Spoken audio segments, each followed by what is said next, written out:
Hello. मैं काश आपका स्वागत करता हूँ डे 6 में, यानी कि क्लास 6 में। ये फेयर साइकोलॉजी, यानी कि ये डर की साइकोलॉजी है। कैसे जब कोई मिडिल क्लास फैमिली में पैदा हो जाता है, वो ऊपर का क्यों नहीं सोच पाता, उसके माइंड में क्या टेक्निक्स भरी जाती है, उसका माइंड कैसे मैनिपुलेट होता है और कैसे वो कंट्रोल करते हैं, उसे क्यों डर लगता है कि मैं ये नहीं कर सकता, या मैं फेल हो गया तो, या मैं फलाना हो गया तो, दिमाग का हो गया तो ये इसके अंदर हम समझेंगे। हमने ये भी कंप्लीट कर लिया है, ये भी कंप्लीट कर लिया है, और ये भी कंप्लीट कर लिया है, और गैस लाइटिंग भी कंप्लीट कर ली है, और डे 5 भी क्लास 5 भी कंप्लीट कर ली है। तो आज क्लास 6 है, जिसके आज हम बात करने वाले हैं। और पिछली वीडियो में वॉइस की प्रॉब्लम आ रही थी, तो वो ना थोड़ा सा माइक में इशू हो गया था। तो एक का कमेंट आया था कि भाई माइक में थोड़ी सी, मतलब कि वॉइस में थोड़ी कमी है। लेकिन अब की आगे से आपके ऐसी कोई प्रॉब्लम देखने को नहीं मिलेगी कि आपको वॉइस में कुछ प्रॉब्लम लग रही हो। तो मेरी आपसे एक रिक्वेस्ट है, आप भी जब क्लास लो ना, तो आप एयरफोन का यूज़ हमेशा करना है आपको, क्योंकि उससे ना जब हम क्लास लेते हैं, हमारे माइंड में 100% वो क्लास का फोकस और बन पाता है, हमारा क्लास और हमारे बीच में। तो चलिए स्टार्ट करते हैं आज की क्लास 6, जिसका नाम है फेयर साइकोलॉजी।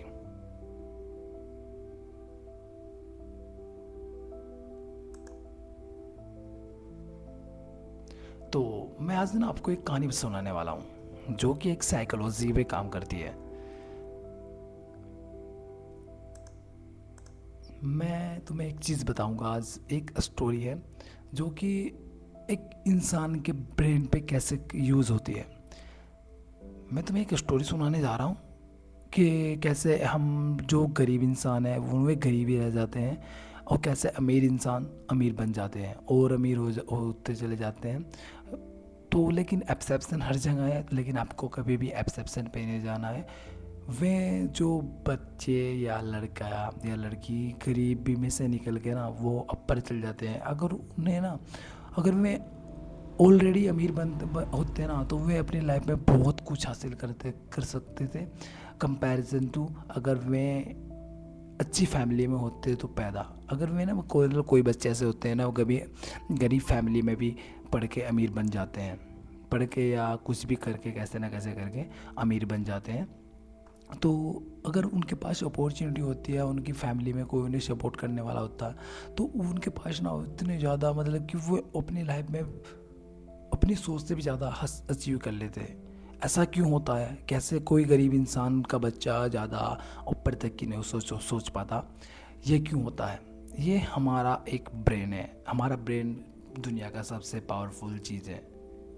ये अपने माइंड से हज़ारों टन वज़न उठा सकता है, हज़ारों टन पानी रोक सकता है, ये हज़ारों टन लोहा उड़ा सकता है, सिर्फ हमारे ब्रेन की वजह से। ये एक नॉर्मल चीज़ नहीं है। तो चलिए मैं आपको स्टोरी सुनाने जा रहा हूँ आज इस वीडियो में।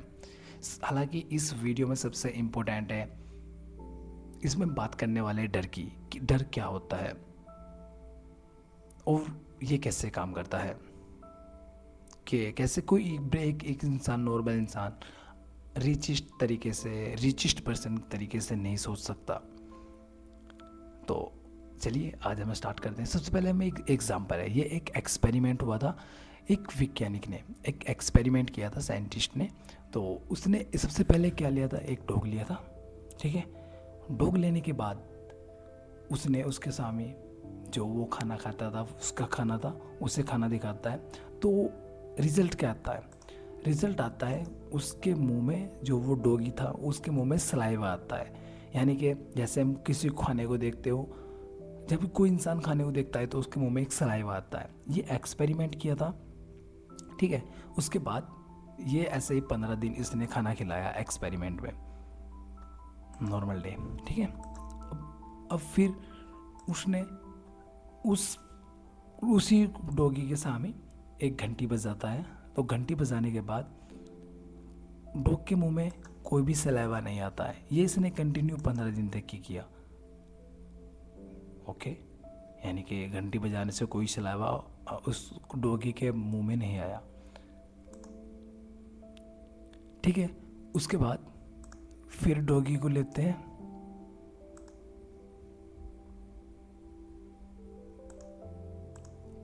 फिर डॉगी के सामने वो घंटी बजाता है, और घंटी बजाने के बाद उसे खाना देता है। और ये ऐसा 15 से 30 दिन के बीच में करता है। तो फिर उसके बाद जब इसे डॉगी को हैबिट्स हो जाती है कि जब घंटी बजने पे मुझे खाना मिलता है, तो उस डॉगी के मुंह में घंटी के जब घंटी बजती थी या घंटी के सिमिलर भी कोई साउंड बजता था, तो ये सुन के ही उसके मुंह में सलाइवा आ जाता था। तो आप सोचोगे कि इस वीडियो का मतलब इस स्टोरी का क्या रिलेशन है इस फेयर से। मैं तुम्हें बताऊंगा इसका ना मतलब हम ना एक ऐसी जगह जी रहे हैं जो हमें बताता है कि जो हमारा रियलिटी से हम जो जिस समाज में हम जी रहे हैं, हमारा रियलिटी से कोई एक्सपेक्टेशन नहीं है। फॉर एग्जांपल, मैं आपको एक स्टोरी इससे अलग और सुनाता हूँ, वो भी एक्सपेरिमेंट ही किया था। एक चलो वो मैं नेक्स्ट लाइन में सुना दूंगा, लेकिन ये बहुत ज़्यादा इम्पोर्टेंट थी। ऐसा इसीलिए हुआ क्योंकि उसके कुछ डॉगी को पता लग जाएगा, मतलब इस डॉग को पता लग जाएगा कि जब भी घंटी बजेगी उसके मुझे खाना मिलने वाला है। हालांकि जब पहले ही घंटी बजाते थे तो घंटी से उसका कोई कनेक्शन था नहीं, लेकिन जब घंटी से खाने का कनेक्शन किया तो उस डॉगी को सलाइवे का पता लग गया कि भाई सलावा मुझे, मतलब कि जब भी बैल बजती थी तो डॉग के मुँह में सलाइवा आ जाता था। तो इससे हमें क्या सीख मिली? इससे हमें ये पता लगता है कि इंसान का मतलब कि ब्रेन, किसी भी चीज़ का ब्रेन हो वो कैसे काम करता है। अगर हम इसे डार्क रियलिटी में देखें तो हम भी एक ज़्यादा होशियार जानवर ही है। ये एक डीप रियलिटी है। अगर हम अपने माइंड को अच्छे तरीके से यूज़ कर सकते हैं तो हम सबको कंट्रोल कर सकते हैं। तो फेयर क्या है? ये फेयर के अंदर ही आता है। और फेयर बहुत सारे होते हैं। फेयर जैसे मुझे कोई बीमारी नहीं हो, मुझे कुछ बीमारी नहीं हो जाए, मुझे कैंसर नहीं हो जाए, मुझे HIV नहीं हो जाए, मुझे बहुत सारी बीमारियां हैं या एड्स नहीं हो जाए। ये इनका फेयर होना नॉर्मल बात नहीं है। अगर आपको इनको फेयर को हटाना चाहते हो, भाई कुछ फेयर नॉर्मल होते हैं, कुछ होते हैं अब नॉर्मल।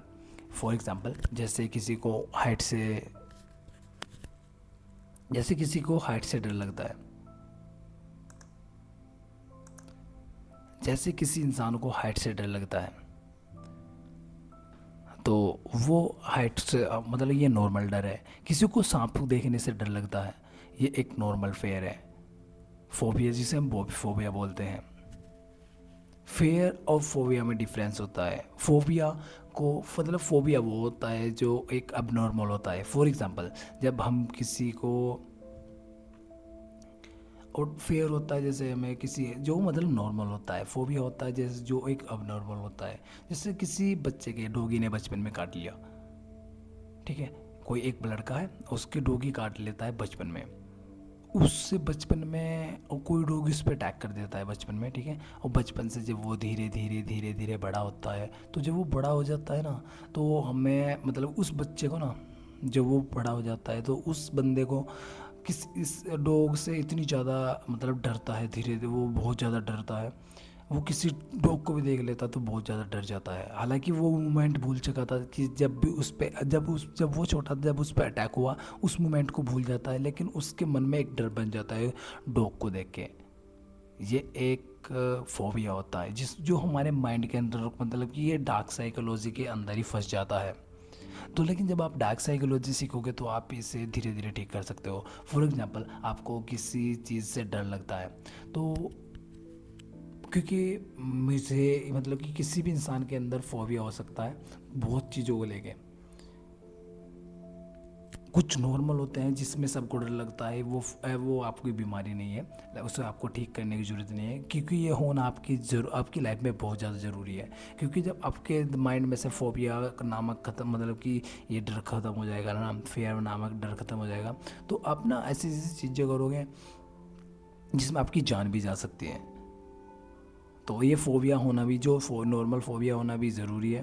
लेकिन कुछ अब ऐसे ऐसे फ़ोबिया होते हैं, बहुत ज़्यादा डर जाना किसी भी चीज़ को देख के। किसी को पानी से फ़ोबिया होता है, जब जैसे नहर वाला पानी आपको, लेकिन किसी को रियल लाइफ में भी फ़ोबिया होता है, किसी को छाँव में देख कर डर लगता है। लेकिन ये अब नॉर्मल है, इसे हम ठीक कर सकते हैं। जैसे हम धीरे धीरे बिल्कुल ही आपको ना, जैसे हम किसी, मतलब फॉर एग्जांपल मैं आपको एक स्टोरी के थ्रू बता रहा हूँ। किसी को आपको डॉगी से डर लगता है, तो सबसे पहले वैसे डॉग की अच्छी अच्छी वीडियो दिखाओ। उसके नेगेटिव पॉइंट नहीं दिखाना है कि डॉग कितने खतरनाक होते हैं, उसकी अच्छी अच्छी प्यारी प्यारी वीडियो दिखाओ किसी भी डॉग की। फिर उसका वॉलपेपर में उसका डॉग का, क्यूट से डॉग का फ़ोटो लगाओ। उसके बाद धीरे धीरे एक अपने, मतलब कि उनकी फैमिली में ही डॉग को, जो बेबी होता है, मतलब कि पप्पी होता है, उसे उसे पालना, फिर धीरे धीरे उसकी केयर करना। तो ऐसे किसी भी फ़ोबिया को 6 से 7 महीने के अंदर ख़त्म किया जा सकता है। चाहे आपका फ़ोबिया किसी प्रकार का हो, तो आप इसलिए, मतलब कि उससे दूर नहीं जाना है, उसके आसपास ही रहना है। इस तरीके से आप फ़ोबिया को कम कर सकते हो। अगर आप उससे दूर भागोगे तो आपका फ़ोबिया कभी नहीं जाएगा। तो चलिए मैं बात करता हूँ इसमें, जो फेयर इन डार्क साइकोलॉजी में, इसमें पॉइंट नंबर 4 है। हम इसमें हर हर हर हर टॉपिक में हम 4 इसमें एक्सप्लेन करने वाले हैं, 4 पॉइंट में एक्सप्लेन करने वाले हैं। तो सबसे पहले मैं बात करता हूँ फर्स्ट पॉइंट के बारे में, फेयर क्रिएट करके कंट्रोल लेना। ये डार्क साइकोलॉजी के अंदर आता है। मैनिपुलेटर पहले तुम्हारे माइंड में डर क्रिएट करता है ताकि वो तुम्हें पहले से कंट्रोल कर सके। फॉर एग्जाम्पल कैसे काम करता है, डर आइडेंटिफाई करो, देन मतलब कि डर को ढूंढो, तुम्हारी weak points, past mistakes, future का डर, यानी कि तुम्हारे वीक पॉइंट्स देखने हैं, जो तुम्हारे पास्ट में जो तुमने मिस्टेक की है, वो तुमने क्या क्या मिस्टेक की है, वो तुम्हारी ऐसी ऐसी चीज़ें देखता है। फिर डर को टारगेट, यानी कि डर को ट्रिगर करो, यानी कि वर्ड्स, सिचुएशंस, थॉट्स या प्रेशर्स के थॉट, ये ऐसी ऐसी चीज़ों को, मतलब कि ये कैसे काम करता है, ये ऐसे ऐसे काम करता है, ठीक है। तुम्हारी सोच को कंट्रोल करो, यानी कि अपनी जो सोच है उसको आपको कंट्रोल करना है। डर की वजह से तुम लॉजिकल सोचना बंद कर देते हो। फॉर एग्जांपल जब आपको डर लगे ना, तो आपको लॉजिकल सोचना है, अपने ऊपर कंट्रोल करके। भाई सबसे इम्पोर्टेंट चीज़ है अपने ऊपर कंट्रोल करके, वरना कोई 20 रुपये की, 200-300 रुपये की एक rich dad poor dad book से लेके, या कोई भी बुक से लेके एक रिचेस्ट पर्सन बन सकता था, लेकिन उस चीज़ को फॉलो कैसे करना है वो इम्पोर्टेंट है, उसमें आपको मेहनत लगती है। मैं यहाँ पे वो चीज़ नहीं बताऊँगा कि वैसा कर लो, फलाना दिमाग को कर लो, ये वाला कोर्स कर लो, तुम दुनिया को कंट्रोल कर लोगे। करोगे, अगर तुम इससे डीपली करोगे ना, मतलब डीपली इस कोर्स को करोगे, इसमें क्या क्या पॉइंट है आप उन पर रिसर्च भी करोगे ना, मतलब कि जैसे कोई कुछ पॉइंट ऐसे होते हैं, जैसे मैंने क्लास करा दी, उसमें आपको कोई पॉइंट समझ में नहीं आ रहा है, तो आप उस पॉइंट को समझो और उसे गूगल करो या उस पर बहुत सारी वीडियो देखो कि इसमें क्या पॉइंट है। और क्योंकि कुछ भी चीज़ ऐसे है ना, जब हम बहुत ज़्यादा उसमें रिसर्च करते हैं ना, तो ही हम उसमें अपना 100% डाल सकते हैं। और आपको कैसे अप्लाई करना है, आपको बहुत ज़्यादा मेहनत लगने वाली है, कुछ भी चीज़ यहाँ पे आसान नहीं है। अगर तुम पढ़ाई भी कर रहे हो ना, तो तुम ऐसे ही पढ़ाई करो भाई, अकॉर्डिंग टू मी, ठीक है। तुम उनकी बात मान लेते हो फिर डर से बचने के लिए, ठीक है। एग्जाम्पल, अगर तुमने ये काम मेरी तरह नहीं किया तो तुम्हारा फ्यूचर खराब हो जाएगा। रिजल्ट, तुम डर जाते हो और उनकी हर बात मान लेते हो। फॉर एग्जाम्पल, जब कोई सक्सेसफुल इंसान तुम्हें कोई सजेस्ट बताता है, चाहे वो गलत हो, भाई मैं तुम्हें ऐसी ऐसी रियलिटी बताऊंगा यहाँ पे इस चैनल पे जो तुमने कहीं नहीं सुनी होगी। फॉर एग्जांपल, जब किसी का रिजल्ट आता है, चाहे जो मतलब जब किसी इंसान, जब कोई एस्पायरेंट का, जब कोई एस्पायरेंट किसी यूपीएससी एग्ज़ाम की तैयारी कर रहा हो, तो जब मतलब सीजीएल की रैंक की तैयारी कर रहा हो, जब उसकी रैंक फर्स्ट आती है ना, तो उसके पास ऑटोमेटिकली जितने भी उस एरिया के जितने भी उस एरिया के हैं या ऑनलाइन टीचर है, उसके पास मैसेज आने, कॉल आने स्टार्ट हो जाते हैं कि आप सिर्फ ये एडवर्टाइज़ करो कि हमारे इनसे पढ़े हो। तो मैं तुम्हें एक सजेस्ट करने वाला हूँ। पहली बात तो तुम अपने आप को अपने पॉइंट ऑफ व्यू से सोचो कि तुम्हारे लिए क्या चीज़ सही है और क्या गलत है। उन बंदों के पास है ना मैसेज आ जाते हैं कि तुम्हें ना एडवर्टाइज़ करना है कि तुम हमारे कोचिंग सेंटर से पढ़े हो या हमारे इंस्टीट्यूट से पढ़े हो, और उन्हें उस बात के उस सिर्फ एक बात बोलने के ही लाखों रुपए मिलते हैं।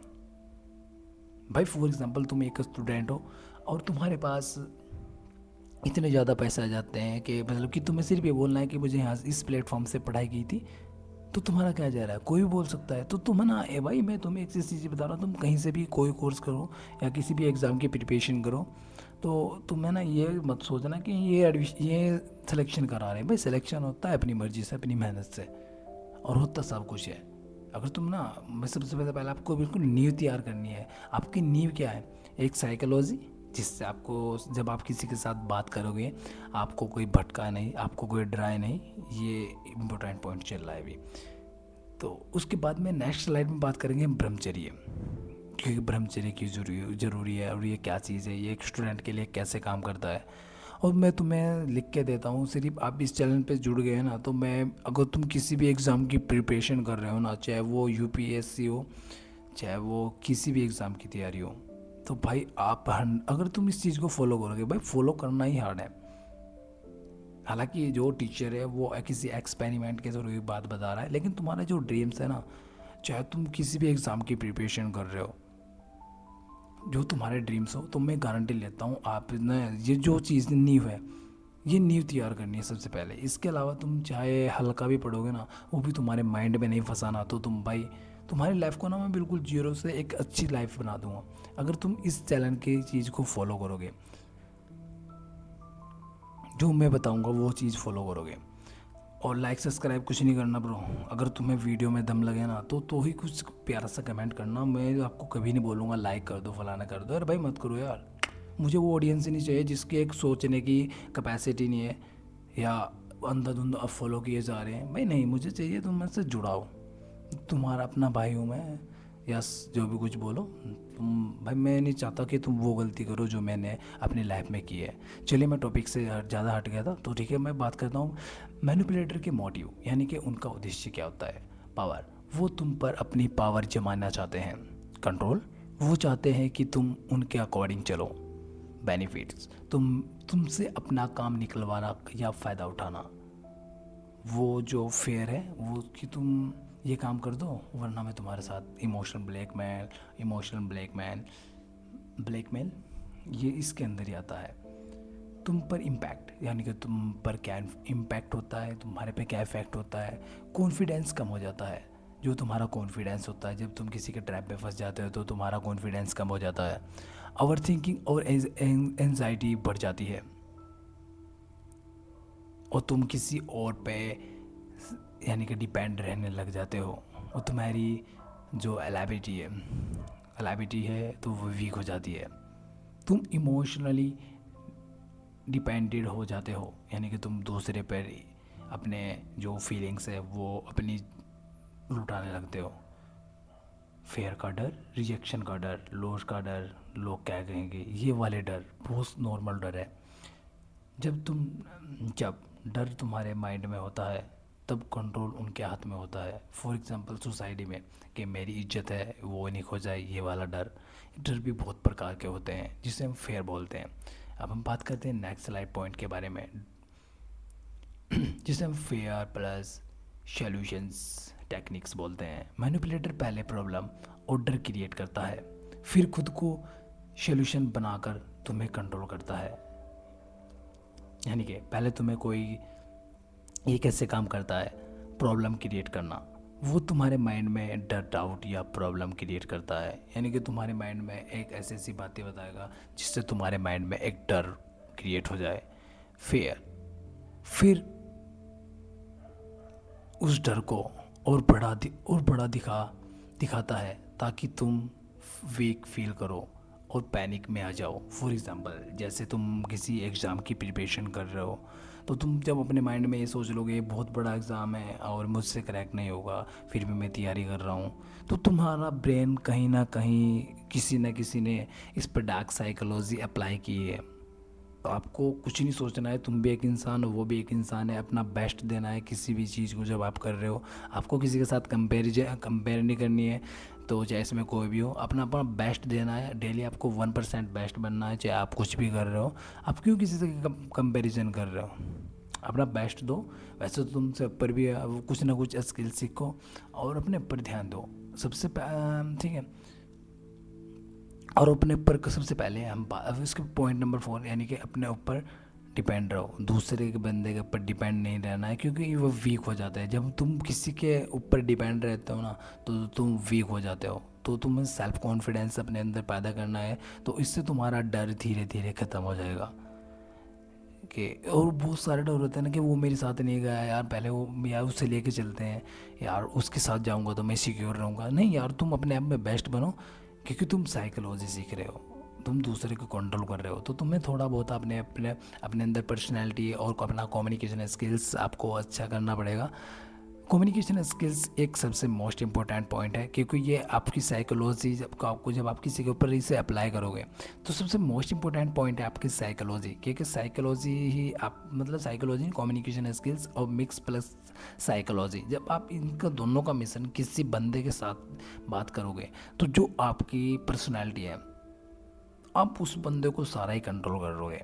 आपको लगता है ना कोई इंसान बहुत अच्छा है कि जब आप वो बात करता है, यार क्या बात करता है, मतलब कि एक एक वर्ड आपके माइंड में आ जाता है। चलो हम इसकी बात करते हैं अब। रियल लाइफ एग्जांपल, तुम्हारी जॉब सेफ नहीं है, टीम में लोग तुम्हारे अगेंस्ट है। अगर ऐसे ही रहोगे तो तुम कभी ग्रो नहीं कर पाओगे। यहाँ क्या चीज़ें बनना है? यहाँ बनना है फेयर और प्रॉब्लम क्रिएट। सिर्फ मैं ही तुम्हारी हेल्प कर सकता हूँ, मेरा गाइडेंस फॉलो करो। मेरा मतलब कि जो मैं बता रहा हूँ वो चीज़ फॉलो करो, मैं तुम्हें सक्सेस दिलाऊंगा। ये होता है सोल्यूशन पहले जो प्रेजेंट्स, सोल्यूशन प्रेजेंट्स। शायद ये मेरा एकमात्र रास्ता है, मुझे इनकी बात मान लेनी चाहिए। आपको ऐसा लगता है? ये ट्रस्ट ये होता है जब आपको किसी पर ट्रस्ट होता है, जब आप किसी के भरोसे रहते हो। डिपेंडेंसी, ठीक है। सिंग्स कैसे पहचाने कि आपके ऊपर ये फेयर कोई क्रिएट कर रहा है? वो हमेशा नेगेटिव आपको हमेशा नेगेटिव फील कराएगा कि इसके नेगेटिव कि आप कामयाब नहीं होंगे। आपने कोई बिजनेस स्टार्ट किया, इसमें मतलब कि वो हमेशा आपको नेगेटिव बताएगा। तो इसलिए आपको ना किसी भी ऐसे बंदे के साथ बात करनी बंद करनी चाहिए, मतलब कर देनी चाहिए, जो हमेशा आपको नेगेटिव फील कराता है। चाहे कोई इसमें आपको कितना भी खास इंसान हो, चाहे आपको कितना भी बुरा लग रहा है, तो आपको स्टार्टिंग बुरा लग रहा है, लेकिन वो आपको लॉन्ग टर्म बुरा। मैं आपके रिलेशनशिप ख़राब नहीं कराने वाला हूँ यहाँ पे। क्या तो उन्हें चेंज करो, क्या आप उन्हें दिखाओ कि ऐसा ऐसा होता है। वो तो फिर नेक्स्ट पॉइंट की बात करते हैं, वो तुम्हें डराते हैं और फिर साथ ही में होप ही बढ़ा देते हैं। वो तुम्हारे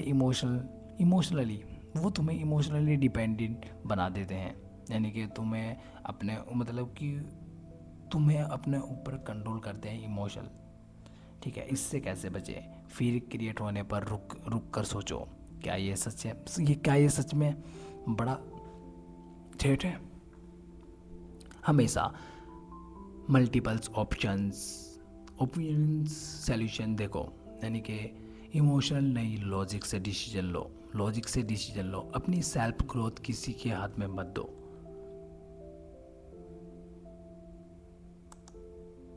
अब हम बात करते हैं पॉइंट नंबर 3 की। फिर से डिसीजन वीक करना। जब इंसान डर की स्टेट में होता है, तो उसका ब्रेन सर्वाइवल मोड में चला जाता है। इस टाइम लॉजिकल थिंकिंग, एनालाइज और डिसीजन मेकिंग एबिलिटी बहुत वीक हो जाती है। फॉर एग्जांपल, जब आप किसी भी चीज़ को लेकर डर जाते हो ना, तो आप हमेशा मतलब कि आपकी जो लॉजिकल थिंकिंग है, इसलिए आपने एक चीज़ देखी होगी, जो एक गरीब इंसान है वो हमेशा डरा रहता है और उसका ब्रेन वॉश करना ही आसान है। ये पॉइंट बहुत इम्पोर्टेंट पॉइंट है, कि आपने कभी सोचा होगा ना कि आप एक चीज़, मैं आपको रियलिटी बता रहा हूँ, आप एक चीज़ फील करना, जो ये नेता लोग होते हैं पॉलिटिकल से, मैं आपको किसी पार्टी का नाम नहीं लूँगा, तो चाहे आप कोई सी भी पार्टी को देख लो, ठीक है, कोई सी भी पार्टी को आप देखो, उसकी जो फील्ड में झंडा लेके नीचे खड़े रहेंगे ना, उनकी तरफ आप गौर से देखना, उसमें ये देखना कि अमीर इंसान कौन है, उसमें आपको एक भी अमीर इंसान नहीं मिलेगा, क्योंकि उनका ब्रेन वॉश कोई कर ही नहीं सकता। ये रियलिटी है। जब इंसान के पास सब कुछ होता है ना, उसके पास डर होता है कि मतलब कि सब, उसके पास पैसा है, उनकी कंपनी चल रही है, उनका बिजनेस अच्छा चल रहा है, जब उनके पास पैसा है तो वे लॉजिकल सोचते हैं, यार क्या मेरे लिए सही है, क्या चीज़ गलत है, अगर होगा तो वो एक अच्छी पोस्ट पे होगा या मंत्री पोस्ट पे होगा या कुछ अच्छी चीज़, मतलब कि उनके साथ होगा।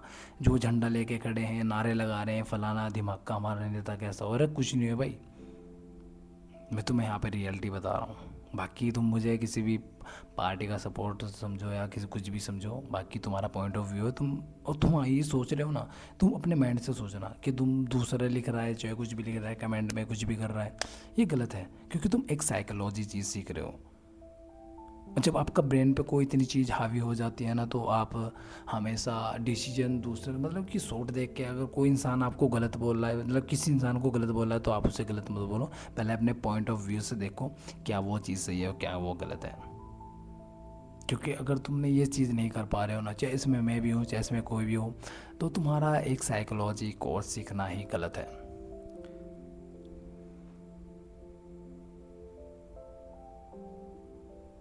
ये डर बहुत सारे होते हैं, पैसे का डर, रिलेशनशिप का डर, फेलियर का डर, जिसका पैसे का डर, जैसे हम बात करते हैं रियल लाइफ एग्जांपल, पैसे का डर, अगर अभी इन्वेस्ट नहीं किया तो लाइफ टाइम अपॉर्चुनिटी मिस हो जाएगी, इंसान बिना रिसर्च किए इन्वेस्ट कर देता है। रिलेशनशिप का डर, अगर तुम मेरी बात नहीं मानी तो मैं तुम्हें छोड़ दूंगा या छोड़ दूंगी, इंसान इमोशनल डिसीजन ले लेता है। अब फेलियर का डर, अगर ये एग्ज़ाम क्रैक नहीं किया तो तुम्हारा फ्यूचर ख़त्म हो जाएगा, स्टूडेंट पैनिक में आके गलत चॉइस करता है। यानी कि ये भी आपको नहीं करना है, आपको अपना बेस्ट देना है, आपके पास बहुत अपॉर्चुनिटी है। अगर आप एक, अगर साइकोलॉजी सीख रहे हो तो क्या ही बात है यार, आपके पास तो बहुत सारी चीज़ें आ जाएगी। तो आपको ना कभी भी आपका जो एग्ज़ाम है अगर नहीं निकले तो आपको टेंशन मत लेनी है, तो अब ना, क्योंकि जब आप दुनिया से हटके यार, जब तुम साइकोलॉजी सीख रहे हो, तुम इनसे सीख रहे हो, थोड़ी बहुत बुक्स पढ़ोगे तो तुम्हारे पास है ना बहुत कुछ आ जाएगा। तो मैं तुम्हें यहाँ पे ऐसी चीज़ नहीं बताऊंगा कि वो चीज़ है, फलाना चीज़ है, दिमाग का चीज़ है, मैं यहाँ पे हमेशा आपको, और आज ना सिर्फ मैं स्टोरी बता रहा हूँ, क्योंकि इसमें ना आज कुछ ऐसी पॉइंट वाली समझाने वाली बात इतनी कि आप कभी नहीं सोच रहे हो कि आप यहाँ से कैसे नहीं लेके चल रहे हो, कि आपका जो जो लेज़र है वो भी नहीं आ रहा है, तो मैं ना आपको, क्योंकि इसमें कुछ ऐसी बात ही नहीं है, ठीक है। ये नेक्स्ट पॉइंट था, सबसे लास्ट वाला पॉइंट, जल्दी और गलत डिसीजन, ये कैसे काम करता है, चलो मैं इस स्लाइड में आपको बताता हूँ। जब फेयर हाई होता है, यानी कि जब डर हाई ज़्यादा होता है, तो इंसान लॉजिकल सोच नहीं पाता और उसका ब्रेन सर्वाइव मोड में चला जाता है, जैसे वो इन्फ्लुएंस, गलत या मैनिपुलेटर के फेवर का डिसीजन ले लेता है। क्यों होता है, आपने बहुत बार सुना होगा। चलो, फेयर का टाइम, ब्रेन एक रैशनल हिस्सा कम एक्टिव होता है, जिसे हम बोलते हैं पेरिफेरल्स कॉर्टेक्स, कम एक्टिव होता है। इमोशनल हिस्सा कंट्रोल ले लेता है। लॉजिकल ब्रेन, ये एनालाइज और प्लानिंग लॉजिक टाइम करता है। और इमोशनल ब्रेन, यानी कि हमारा माइंड दो पॉइंट पे डिवाइड हो कर दो, ठीक है, ये free, panic, short term, survival, यानी कि इसमें कौन सा ज़्यादा है, इसमें मतलब कि जो ये वाला हिस्सा होता है ना ब्रेन का, ये वाला हिस्सा होता है, ये ज़्यादा एक्टिव होता है, ठीक है। अब उसके बात करते हैं, ओवर थिंकिंग बढ़ जाती है, पैनिक और प्रेशर बढ़ता है, क्लियरिटी ख़त्म हो जाती है, यानी कि कम हो जाती है, गलत या जल्दी डिसीजन होता है,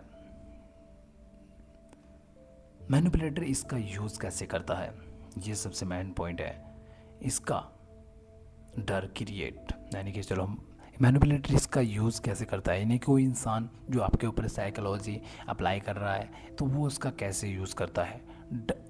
डर क्रिएट करके प्रेशर बनाता है, वो थॉट लॉस या प्लेसमेंट का डर दिखाता है ताकि आप पैनिक में आ जाओ। एग्जाम्पल, अगर तुमने अभी सिंक नहीं किया, अगर तुमने सिग्नेचर नहीं किया तो तुम्हारी जॉब चले जाएगी। साइनिंग नहीं किया तो तुम्हारी जॉब चल जाएगी, या कुछ भी चीज़ यहाँ पे बोल दो तो वो चीज़ यहाँ पे लग जाएगी। टाइम प्रेशर डालता है, वो कहते हैं अभी डिसीजन लो और सोचने का टाइम नहीं है। अभी बताओ कि सोचने का टाइम नहीं है, वो क्या है, वो भी आपके ऊपर साइकोलॉजी अप्लाई कर रहे हैं। जल्दी डिसीजन सोचने का टाइम नहीं मिलता। ऑप्शन लिमिट कर देते हैं, वो आपको दिखाते हैं कि सिर्फ एक ही ऑप्शन है, बाकी सब खराब है। जब चॉइस कम दिखती है तो दिमाग सोचना बंद कर देता है। For example, point number 4, emotional trigger का यूज़ करते हैं। गिल्टी, शैम, रिजेक्शन से प्यार का डर दिखाकर अपने इमोशंस को ट्रिगर कर लेता है।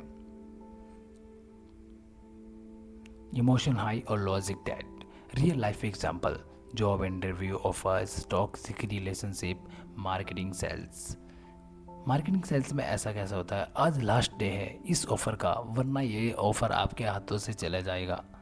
इसे बोलते हैं फेयर।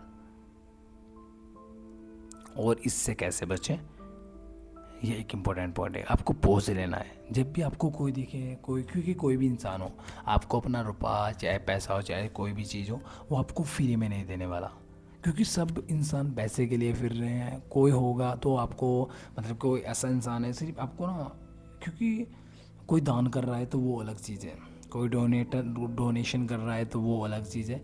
लेकिन कोई भी इंसान, जिस इंसान के पास चाहे कोई कंपनी हो, अपना पैसा किसी भी गेम में मत लगाओ, क्योंकि वो ना तुम्हें मतलब कि कहीं का पैसा, जैसे मेरा एक प्लेटफॉर्म है, मैंने इस पे से मतलब कि उस पर किसी ने 20,000 रुपये इन्वेस्ट किए, 10 किसी ने, 5 किसी ने, 600 किसी ने, 1000 किसी ने, तो उसमें से मैं 1,000 रुपये एक बंदे के पास डाल दूंगा, और बाकी जितने पैसे मेरे पास 19,000 रुपये मेरे पास बचेंगे तो मैं अपने पास रख लूँगा। और वो जिसके पास में 1,000 रुपये आए हैं, वो बंदा सोचेगा मेरे पास 1,000 रुपये आ गए, और वो 3-4 को और बताएगा, उसमें 3-4 जने और फंसेंगे, उसमें 3-4 फंसेंगे, जो भी 3-4 जने और फंसेंगे, उसमें से वे 500 रुपये और भी लगाएंगे, तो वे 500 रुपये और लगाएंगे, फिर मैं उनमें से मतलब कि 4,000 रुपये हुए मेरे, मतलब कि 2,000 रुपये मेरे पास और आ जाते हैं।